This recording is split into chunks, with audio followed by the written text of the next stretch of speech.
Abnaul Imam ini jelas kitab palsu yang kepalsuannya sudah teliti oleh para ulama ahli nasab. Misal, seorang peneliti nasab yang bernama Al-Qaraja dalam kitab Al-Kafil Muntakhab halaman 106 sudah mengatakan di dalam kitabnya Al-Kafil Muntakhab halaman 106 bahwa kitab Abnaul Imam adalah kitab yang termasuk dalam kategori manhulah. Kitab manhulah, pakai hak ya, manhulah, yaitu kitab yang palsu, kitab yang nisbatul kitabah ila ghairi qaili. Penisbatan sebuah kitab bukan kepada pengarangnya. Siapa pengarangnya? Pengarangnya ya Yusuf Jamalul Lail itu. Apa yang menyebabkan saya kembali kepada keabsahan nasab alwi? Karena setelah saya dalami tesisnya Imaduddin, Kiai Haji Imaduddin, itu ternyata ada banyak hal yang terjadi, narasi-narasi yang tidak ilmiah, ya, dari tesis tesisnya Kiai Haji Imaduddin. Apa diantaranya tuduhan dia terhadap kitab Abnaul Imam itu adalah kitab palsu. Di manakah manuskrip Abnaul Imam setelah seorang Yusuf Jamalul Lail itu wafat? Tidak akan pernah ada yang bisa untuk menunjukkannya. Kenapa? Karena memang manuskrip itu tidak pernah ada. Kiai Imad mungkin tadi malam menyimak, tetapi ada beberapa hal tentang kitab Abnaul Imam. Versi Kiai Imad itu kan sudah masyhur bahwa kitab itu adalah palsu itu aja kalau istilah Kiai Imad. Kemudian kata Kiai Tengku Qori itu adalah asli, dan justru Kiai Imad yang memberikan sebuah fatwa palsu itu menjadi tidak ilmiah. Ini silakan mungkin dari summary yang bisa Kiai sampaikan. Baik, Mas Yusuf, Dr. Haji Ribut Muda, Dr. Kiai Ubedillah Tamam. Assalamualaikum warahmatullahi wabarakatuh. Waalaikumsalam warahmatullahi wabarakatuh. Tadi pemaparan dari Dr. Kiai Ubedillah dan Dr. Ribut, dan terakhir itu Dr. Ribut mengatakan kalau tersambung ya tersambung, kalau putus ya putus.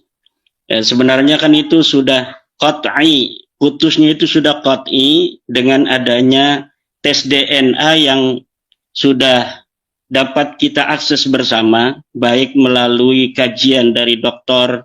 Sugeng Sugiarto maupun dari jurnal-jurnal ilmiah yang ada di dunia maya yang bisa kita akses melalui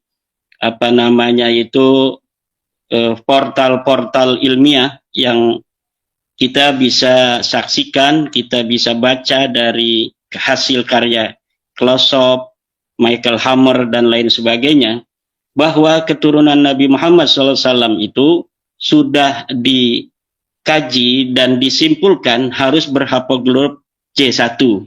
Sementara Balawi ini G. Artinya mereka bukan sebagai keturunan baginda Nabi, mereka juga bukan keturunan Nabi Ibrahim. Nah, itu sebenarnya dari situlah kita harus pertama kali mengkaji dari nasab Balawi sebenarnya.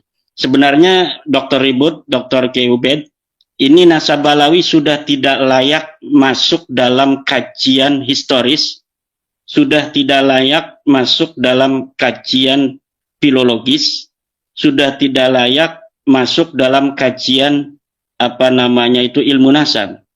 Kenapa? Karena secara genetika mereka sudah qat'iyyud dilalah, bukan sebagai orang Arab, bukan sebagai keturunan Bani Hashim, bukan keturunan Ibrahim. Bagaimana mereka itu bisa menjadi keturunan Nabi Muhammad, sedangkan keturunan Bani Hashim aja bukan, keturunan Nabi Ibrahim saja bukan. Tetapi diskursus ini harus terus menjadi perhatian publik, maka pengamat-pengamat yang ahli dalam bidang metodologi seperti Dr. Kiai Ubed, Dr. Ribut, ini penting untuk terus mencerahkan kepada publik bahwa dengan terus kita suarakan, terus kita bahas, maka akan semakin banyak masyarakat yang tercerahkan, termasuk adanya fenomena Tengku Qori balik badan. Itu merupakan sebuah kudratullah bahwa isu nasab ini akan terus menarik untuk dikaji. Kemarin kita lihat betapa menariknya diskusi antara seorang ilmuwan Nahdlatul Ulama dari Pulau Sumatera dengan juga seorang pengkaji pembela Nasabalawi yang berasal juga dari Pulau Sumatera. Jadi semalam itu adalah dua ilmuwan dari Pulau Sumatera, yang satu dari Jawa Barat, itu sibuk main HP kata para komentator itu, sehingga dua singa dari Sumatera ini bertarung seperti dibiarkan saja gitu semalam itu. Ini banyak komentar-komentar seperti itu. Nah, apa yang bisa saya berikan garis bawah dari diskusi semalam antara Dr. Ribut Nurhuda dengan Tengku Qori, yaitu narasi Tengku Qori tentang Abnaul Imam seperti yang disinggung oleh Mas Yusuf tadi, bahwa Tengku Qori sekarang ini kembali untuk mempermasalahkan kitab Abnaul Imam. Karena memang jika kajiannya adalah kajian historis, kajian adalah kajian naskah, maka Ba'lawi ini tidak mungkin lagi bisa ditolong kecuali hanya dengan narasi-narasi falasi, dengan adanya manipulasi data dan sebagainya. Nah, kitab Abnaul Imam ini termasuk dalam kategori beberapa manipulasi data yang telah dilakukan Ba'lawi.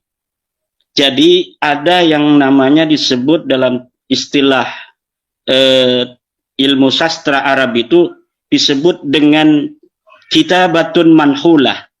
Jadi tulisan-tulisan yang palsu, yaitu nisbatul kitabah ila ghairi katibihi li gharadin. Jadi adanya sebuah tulisan yang dinisbatkan kepada bukan penulisnya li gharadin, untuk suatu tujuan. Nah, selain kitab Abnaul Imam, itu sudah ada beberapa kitab yang dipalsukan oleh penulis-penulis Ba'lawi. Seperti kitab Ar-Raudul Jali yang dinisbatkan kepada Murtada Az-Zabidi, seorang ulama besar. Ya, pada tahun 1205 Hijriah beliau wafat. Kemudian Hasan Muhammad Qasim dari Mesir diminta oleh seorang Ba'lawi yang ada di Mesir untuk menciptakan sebuah kitab palsu yang di situ menyebut nama Ubaidillah atau Abdullah. Kemudian ditulislah kitab Ar-Raudul Jali itu, kemudian disubstitusikan sebagai karya daripada Imam Murtada Az-Zabidi. Dan itu sudah diteliti oleh pakar filolog dari Yaman, yaitu Abu Bakar Badib yang merupakan pembela Ba'lawi juga. Tetapi ketika Abu Bakar Badib ini memberikan kata sambutan di dalam tahqiqnya dalam kitab Ar-Raudul Jali itu, beliau jujur mengatakan bahwa kitab ini sangat sulit untuk dinisbatkan kepada Murtada Az-Zabidi. Kenapa Badib mengatakan sangat sulit? Karena dia pendukung Ba'lawi.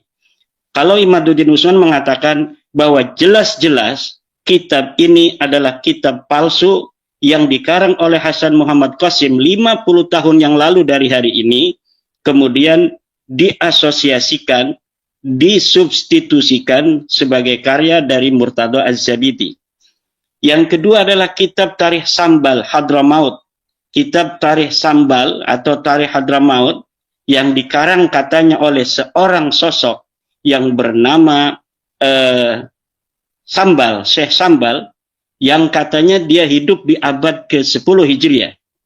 Tetapi ketika Serjen, seorang peneliti dari Barat, meneliti kitab ini, maka disimpulkan kitab ini adalah kitab palsu yang dikarang oleh sosok yang fiktif.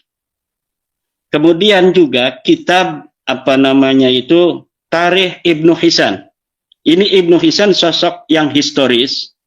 Dia hidup abad ke-9 Hijriah, menulis sebuah kitab sejarah, Tarikh Hadramaut Ibnu Hisan, kemudian hilang.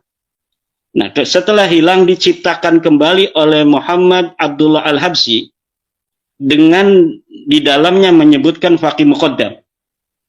Nah, kemudian kitab itu menurut para peneliti di Yaman juga bahwa kitab ini tidak bisa dinisbatkan kepada Ibnu Hisan karena di dalamnya sudah ada interpolasi, penambahan-penambahan yang dilakukan oleh muhakkiknya, yaitu Abdullah Muhammad Al-Habsyi.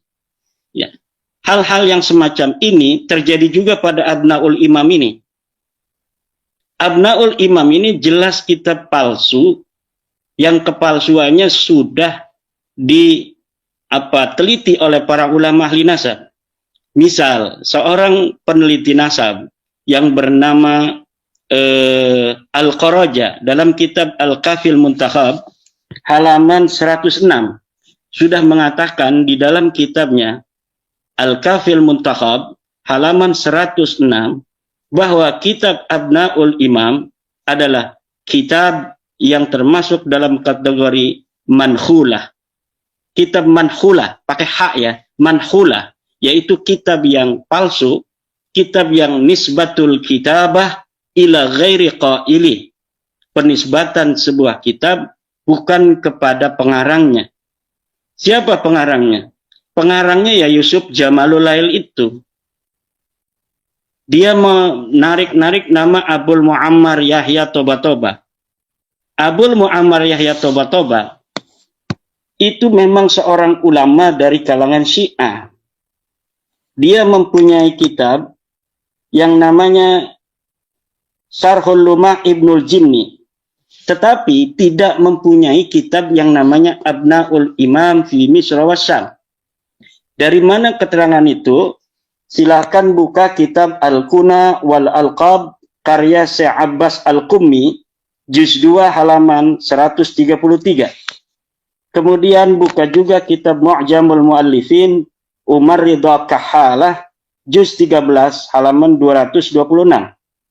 Buka juga kitab ketiga Hadiyatul Arifin juz 2 halaman 519.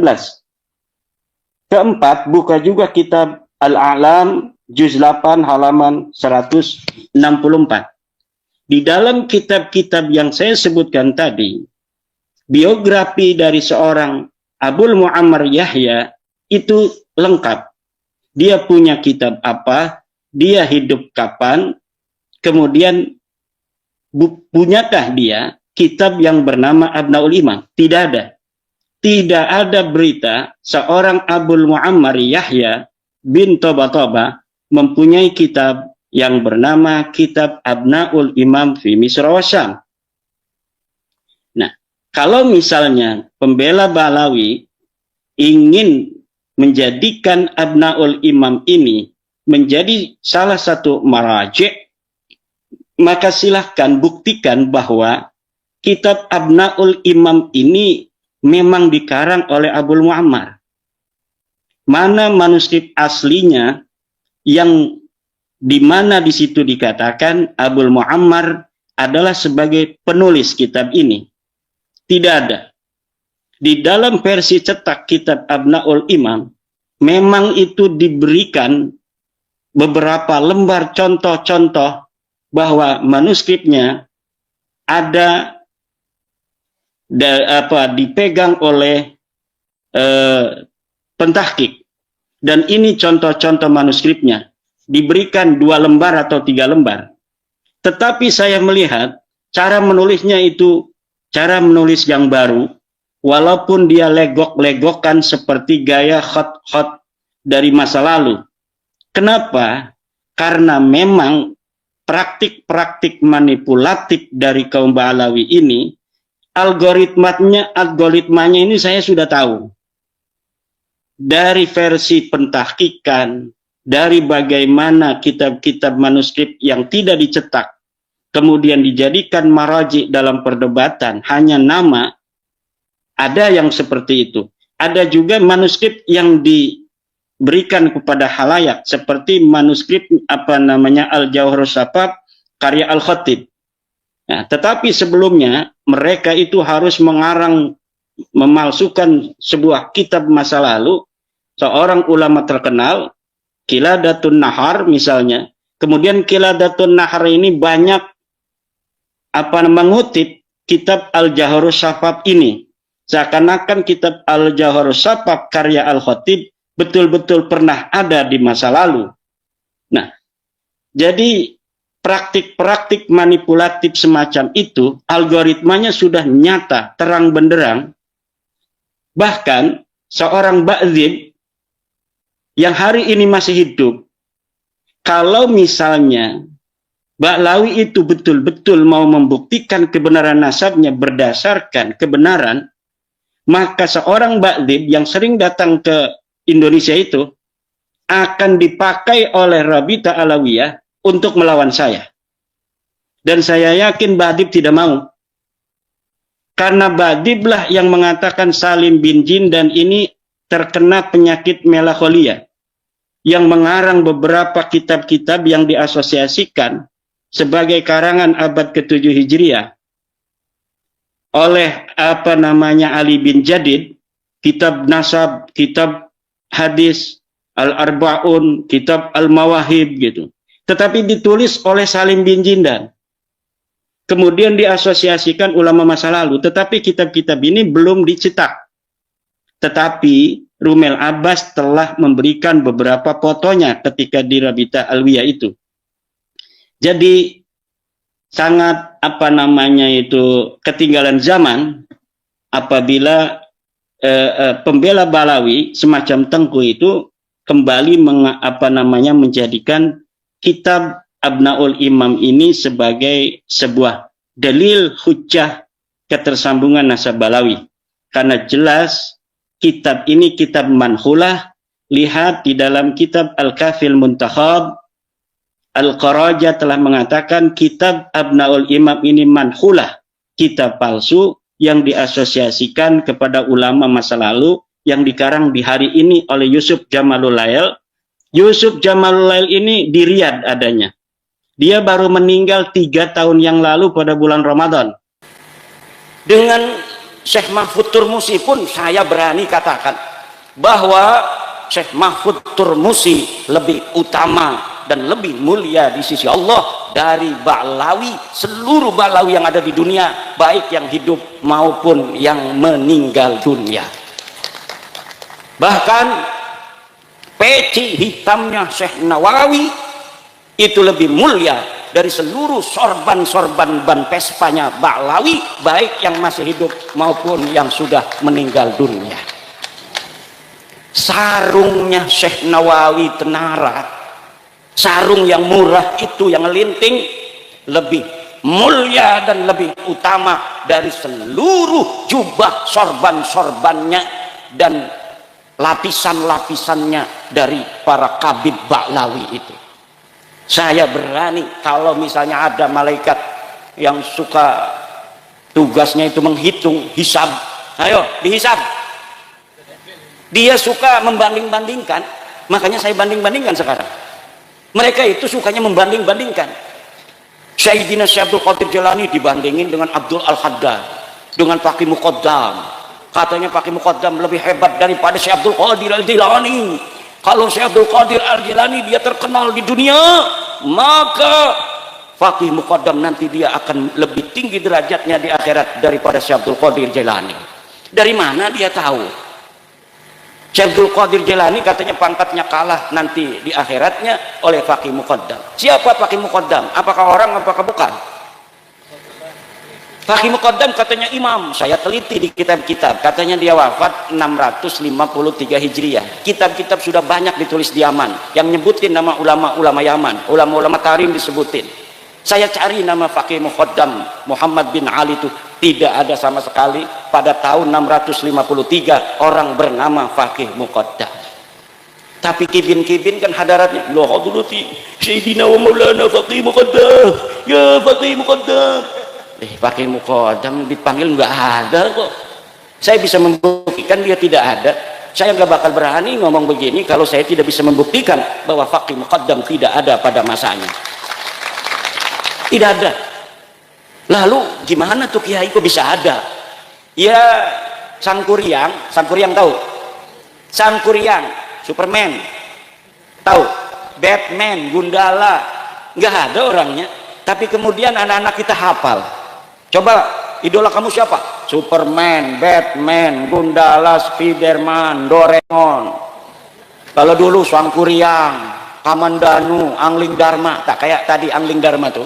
Itu belum ditemukan bukti sezaman. Saya baca dalam sejarah Bojonegoro, kalau Bojonegoro di Banten.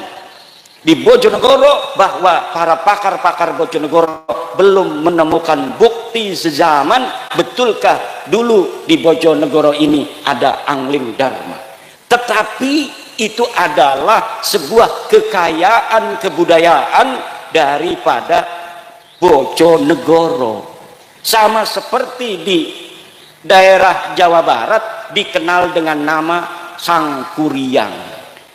Dikenal dengan nama di sana siapa lagi itu tokoh-tokoh yang diciptakan dalam versi kebudayaan untuk menjadi inspirasi bagi anak-anak muda pada zamannya. Itu banyak sekali diciptakan tokoh, dan tokoh-tokoh semacam itu lalu kemudian ada yang ngaku-ngaku keturunannya. Orangnya diciptakan, sekarang orang ada yang ngaku turunan Superman.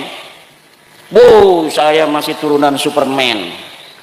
Mengenai Arjuna, apakah betul Arjuna punya anak namanya Parikesit? Betul, dalam dunia kebudayaan, pewayangan. Parikesit mempunyai anak namanya Abimanyu. Abimanyu mempunyai anak namanya Yudhoyono. Saya tahu Yudhoyono, presiden dulu. Kemudian Yudhoyono punya anak namanya Grendoyono. Grendoyono nama Pramesti. Pramesti punya anak namanya Angling Dharma. Adanya di Kali Tidu. Itu legendanya. Perlu untuk bukti sezaman untuk diyakinkan bahwa betul Angling Dharma pernah ada di Kali Tidu. Faqih Muqaddam membutuhkan itu sudah 3 tahun dicari, nggak ketemu-ketemu. Ada yang dikirim dikasih duit ke Turki, ada yang dikasih duit ke Madinah, ada yang dikasih duit ke Irak, ada yang dikasih duit ke Yaman untuk mencari bukti bahwa Faqih Muqaddam pernah ada di masa lalu. Tidak ada yang mampu mendapatkannya dan tidak akan pernah ada. Kenapa? Karena saya sudah secara badihian jalian bahwa nasab Alawi ini diakuinya baru di abad 9 Hijriah, 895 Hijriah. Di tahun 895 Hijriah ada seorang Balawi namanya Ali As-Sakran nyatet bin-binnya dia. Katanya dia namanya Ali, punya abah namanya Abu Bakar. Abu Bakar punya abah namanya Abdurrahman. Abdurrahman ini orang bener nih, masih 3 nih orang bener nih. Nah, dari Abdurrahman ke atas ini dia nggak hafal. Tulis-tulis saja sampai nama cucu Nabi yang namanya Ahmad bin Isa yang ada di abad ke-4 Hijriah, 345 Hijriah. Memerlukan 13 nama ke situ. Dikarang aja. Abdurrahman bin Muhammad bin Ali bin Alwi bin Faqih Ali bin Faqih Muqaddam bin Ali bin Muhammad Sahib Birbat bin Ali Qali Qosam bin Muhammad bin Alwi bin Muhammad bin Alwi bin Ubaid bin Ahmad bin Isa. Ya saya cari kalau Ahmad bin Isa ini benar cucu Nabi. Ada di dalam kitab Tahdhibul Ansar, ada di dalam kitab Al-Mazdi Ahmad bin Isa, ada di dalam kitab Muntaqilatut Talibiyah, ada dalam kitab As-Syajarah Al-Mubarakah karangan Imam Fakhrur Razi, ada dalam karangan kitab Al-Asili karangan Al-Marwazi, karangan At-Taqi, ada dalam kitab Al-Fahri Al-Marwazi, ada dalam As-Sabatul Musal, ada di dalam kitab apa namanya itu Umdatul Talib di abad ke-9 awal. Ahmad bin Isa sahih sebagai cucu Nabi, anak-anaknya 3 ditulis dalam kitab-kitab itu mulai abad ke-5 Hijriah ditulis anaknya itu 1 Muhammad, 2 Ali, 3 Husain, tidak ada anak bernama Ubed. Leluhurnya Kabib-Kabib ini namanya katanya Ubed, katanya anak Ahmad bin Isa cucu Nabi. Dilihat di dalam kitab-kitab masa lalu yang hari ini masih ada dicetak, karena kitab masa lalu itu punya Imam Syafi'i itu tahun 150 Hijriah Imam Syafi'i lahir, beliau wafat 205 Hijriah, kitabnya masih ada sampai hari ini. Begitu pula kitab-kitab nasab, banyak kitab nasab itu yang saya ambil hanya beberapa, paling 30 yang saya sebut di dalam kitab. Kenapa? Karena itu yang menyebut Ahmad bin Isa, yang lain itu keluarga lain, jadi nggak perlu untuk saya sebutkan. Kalau disebutin semua 200 kitab nasab dan sejarah bapak-bapak dan ibu-ibu, yang semuanya memperkuat dan membatalkan nasab Habib sebagai keturunan Nabi. Lalu mereka marah-marah sama saya, nggak mau nerima, ini fitnah, hasud, iri, dengki, punya kebencian pada turunan Nabi. Kebencian turunan Nabi siapa? Saya turunan Nabi. Mana buktinya? Nggak perlu bukti, husnudon aja. Nggak mau husnudon mah. Nanti kamu minta uang sama saya. Kalau kita husnudon dimintain duit. Tapi kalau sudah kelihatan dia pakai kaos PWI nggak berani. Jadi orang-orang yang paling merdeka sekarang di Indonesia ini orang yang pakai kaos PWI. Nggak bakal itu. Misalnya nih perempuan-perempuan, hei se-Indonesia bikin jilbab yang ada lambang PWI, lambang Gunung Jawa itu, insya Allah selamat daripada kezaliman Bahlawi. Atau di depannya kan biasa kayak OSIS itu kan, sekarang gambarnya PWI, wah selamat. Mau kan sekarang tuh di Jepara ada kayak apa ya, kayak mania 31 anak perempuan diperkosa sama Syafiq Al-Habsyi. Habib 31 anak perempuan diperkosa baru tahun 2025 ini, masih beberapa hari yang lalu. Tapi sudah saya masukkan dalam kitab saya, dan kitab saya sudah dicetak, kitab baru, judulnya Minhajun Nasabin fi Ibtali Nasabi Ba'lawi Al-Multasik Lil Alawiyyin. Itu bisa di-download juga, gratis download kitab saya itu. Kalau orang ngarang kitab itu nggak mau ditaruh di internet, kenapa? Nggak dapat untung. Kalau saya setiap ngarang kitab, terutama kitab nasab ini, hari itu saya tabyin, hari itu saya share gratis. Begitu. Untuk apa? Karena tujuan saya ngarang bukan cari duit. Alhamdulillah Allah sudah kasih saya rezeki. Tapi untuk memberi pencerahan kepada saudara-saudara saya. Kenapa? Karena saya mantan kibin juga. Kibin semua ini, banyaknya kibin semua. Pengurus PWI ini banyaknya kibin-kibin. Pekalongan, tanya kenal saya enggak? Saya dulu kalau ngobrol di rumahnya itu ya di atas, yang ada neng nong, orjennya itu. Sekarang alhamdulillah bebas merdeka. Orang yang merdeka dirinya diberi kekuatan oleh Allah, tidak mudah ditipu, tidak mudah diperdaya. Orang itu kalau sudah dia itu husnudon pada maling, udah tampangnya kayak maling ini, lah husnudon gak boleh kita suudon pada orang. Insya Allah laptop, HP di meja habis semua itu. Saya punya teman kiai, orangnya husnudon aja itu sama Balawi. Nggak, udah sampai nggak wawuh sama saya. Tahu nggak wawuh? Ini sekarang ini nggak wawuh sama saya gara-gara saya batalin nasab Balawi nih. Karena dia masih jadi kibin. Kemudian dia cerita, namanya sama temen, kalau ada musibah cerita. Kiai katanya, ada tuh yang biasa datang tuh sama kita, biasanya ke dia datang, ke saya datang gitu. Terus Itu saya ngobrol kan kalau di meja, ada HP, ada laptop. Terus ya biasa kan dia kalau mau apa namanya pergi diamplopin, saya ambil uang, diamplopin. Pas saya kembali, HP dan laptop saya nggak ada. Terus saya nanya sama dia, Beb, katanya ini laptop sama HP saya mana? Oh nggak ada, dari tadi nggak ada itu namanya laptop dan namanya PHP. Ada Beb, tadi di sini nggak ada. Kamu salah katanya. Dia penasaran karena rumahnya pakai CCTV, Kiai banyak duit dia. Ada CCTV-nya. Dia lihat di kamar, CCTV-nya. Bener itu dimasukin ke tasnya, HP-nya, laptopnya dimasukin ke, dan dia tidak punya malu. Na'udzubillah. Tapi kalau sudah pakai kaos PWI LS, selamat sentosa, karena kita bisa masuk ada amar ma'ruf nahi mungkar awamirillah wajtinabu nawahihi, masuk surga. Jangan mau ditakut-takutin. Kalau nggak cinta sama aneh, cinta sama keluarga Belawi, maka ente tidak akan masuk surga karena tidak akan dapat syafaat dari Injil aneh Nabi Muhammad. Sebenarnya dia juga nggak yakin itu dia cucunya Nabi Muhammad itu. Sekarang itu dia nggak yakin orang dia udah tes DNA, bukan kok. Tapi si Kibin ini aja yang masih yakin orangnya itu udah nggak yakin. Kibinnya masih yakin. Kibin susah jadi Kibin itu. Kibin kapan tobatnya? Nah kita doakan, kita bukan kebencian, kita bukan kalau mereka yang ngaku-ngaku turunan Nabi itu tidak ada kaitan dengan kezaliman dari pengakuannya, biarin aja. Gak bakal ini ada ribut-ribut begini. Ada orang yang penasaran seperti saya bahwa dia bukan cucu Nabi. Gak mungkin kalau mereka semuanya baik-baik semua. Ngaku turunan Nabi misalnya, setiap punya uang ketemu orang dia kasih 100.000, ada ketemu lagi 100.000, ketemu lagi, itu mengangkat nama Nabi Muhammad.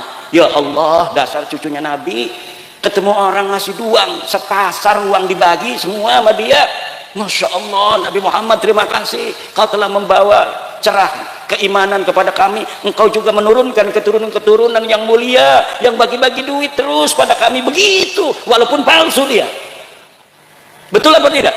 Mengangkat harkat martabat Nabi Muhammad SAW lebih tinggi lagi.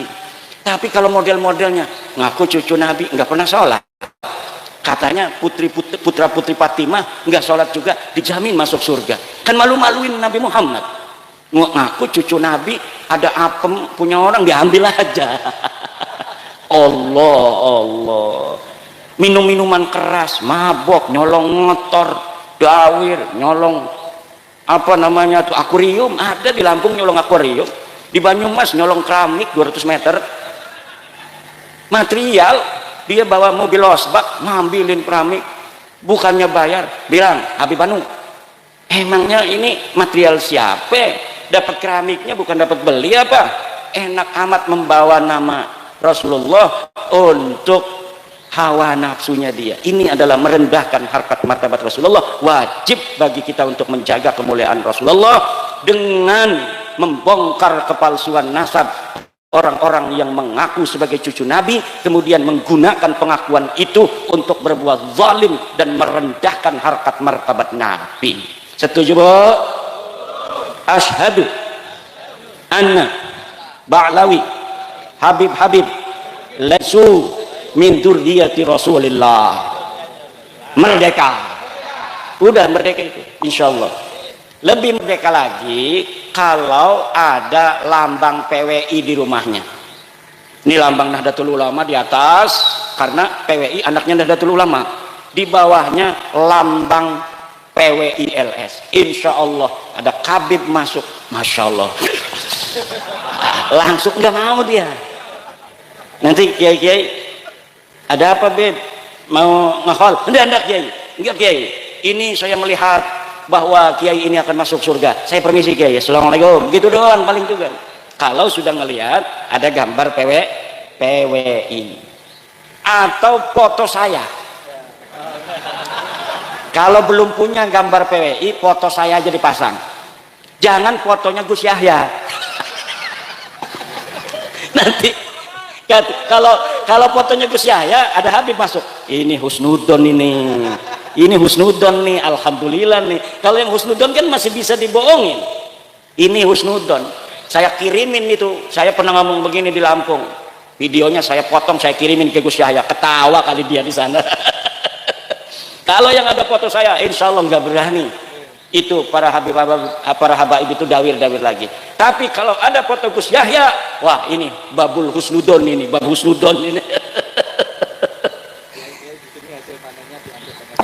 Tuh ada katanya kiai-kiai hasil panennya diangkut Habib katanya. Lah apakah yang begitu itu pantas untuk membawa-bawa nama Rasul, Bu? Nggak pantas. Nggak pantas bawa-bawa nama Rasul. Caci makinya luar biasa. Abis saya ini dibilang cecoro, dibilang dajjal, dibilang monyet, dibilang anjing. Habis semua kebun binatang ke saya semua. Nggak tahu kalau yang dihadapin ini adalah putra wayah Nusantara. Ini saya mendapatkan ini, pusaka-pusaka ini banyak sekali dari orang-orang yang mempunyai mata yang lain selain mata kepalanya. Bahkan ketika capres, saya akan lihat-lihat Pak Jokowi. Pak Jokowi ini kayaknya mau ke Ganjar, kata saya ini. Saya dukung Ganjar, kata saya. Kemudian datang itu utusan dari para penunggu gunung-gunung 10 Jawa. Kata dia, saya kan orangnya husnudon aja Pak begitu mah. Kiai kenapa bukan pilih Pak Prabowo? Kenapa? Sudah ditanda tangan oleh penunggu gunung 10 Jawa bahwa yang akan jadi presiden Prabowo. Kata orang itu. Terus tapi para penunggu gunung-gunung se-Jawa sedang cinta sama Kiai Imad. Kalau Kiai Imad nggak berubah, maka tanda tangannya yang akan diberubah, yang didukung Kiai Imad yang akan menang. Sampai begitu. Kata saya, ada syaratnya enggak? Ada syaratnya. Syaratnya 3. 1 ini, 2 ini, 3 ini. Kalau ini tidak, maka yang jadi presiden Prabowo. Ya kita ini kan orang pekih. Orang pekih itu berdasar hadasiyah. Hadas itu berdasarkan dalil aja, mana buktinya. Tetapi pada waktu itu saya ngikutin aja. Syaratnya saya penuhi. Yang 2, yang 1 tidak bisa dipenuhi oleh teman saya, akhirnya ya tidak bisa dirubah. Prabowo tetap jadi presiden, harus kita dukung sampai 5 tahun karena Bapak Prabowo yang dipilih oleh para penjaga Nusantara. Wah ini halu nih Kiai Imad. Ya ini malah lagi cerita halu.